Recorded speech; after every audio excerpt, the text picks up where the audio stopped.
नया वर्ष शुरू हो चुका है और टीकाकारों ने अपना ध्यान चालू वित्त वर्ष की संभावित आर्थिक वृद्धि से हटाकर अगले वर्ष पर केंद्रित कर दिया है। बजट के लिए ऐसे अनुमान महत्वपूर्ण है जो हकीकत के करीब हो। बजट पेश किए जाने से 4 सप्ताह से भी कम समय बचा है।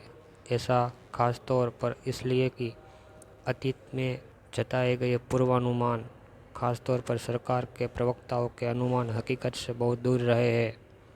मोदी सरकार के पहले कार्यकाल के आरंभ में ही 2 अंकों की वृद्धि से दावे के साथ इसकी शुरुआत हुई थी।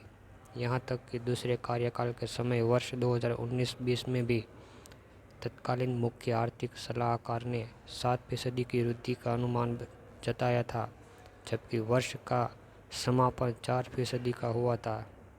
इसके बाद एक अनुमान यह जताया जा रहा था कि भारतीय अर्थव्यवस्था $5 लाख करोड़ का आंकड़ा कब छुएगी।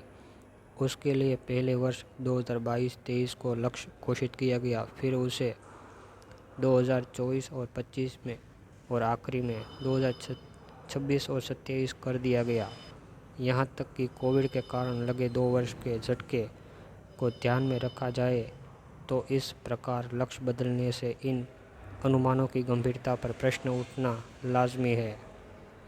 इसके बावजूद ताज़ा समर्थन अंतर्राष्ट्रीय मुद्रा कोष और से मिला है, जिसने कहा है कि 2026-27 तक भारतीय अर्थव्यवस्था $4.95 लाख तक पहुंच सकती है।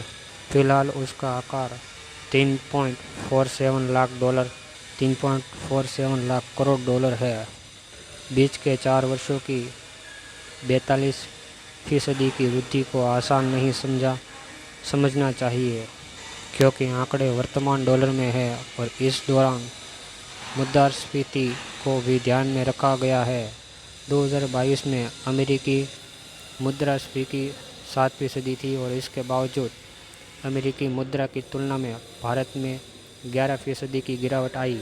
ऐसे में इस वर्ष वास्तविक आर्थिक वृद्धि 7% से कम रह सकती है, जबकि रुपये में नॉमिनल वृद्धि 14 से 15% रहेगी।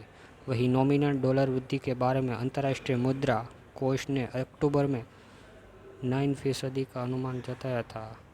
अगर डॉलर को मानक मानकर चले तो बेहतर होगा कि प्रति व्यक्ति आय के स्तर को लक्ष्य बनाया जाए तो भारत को निम्न आय से उच्च मध्य आय की श्रेणी में ले जाएगा।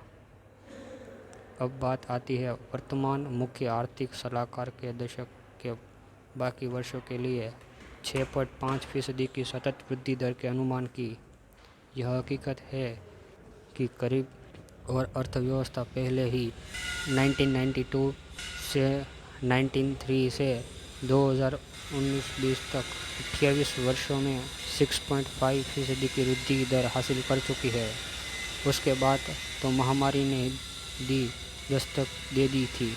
हकीकत यह है कि समग्र वृद्धि दर को अब तक और गति पकड़ लेना चाहिए था। सेवा क्षेत्र के रूप में अर्थव्यवस्था का सबसे तेज विकसित होता क्षेत्र अपना दबदबा बनाए हुए है, जबकि सबसे धीमा क्षेत्र यानी कृषि 3 दशक पहले की तुलना में अब आर्थिक गतिविधियों के बहुत कम हिस्से के लिए जिम्मेदार है। उसकी हिस्सेदारी 40% से कम होकर 17% रह गई है।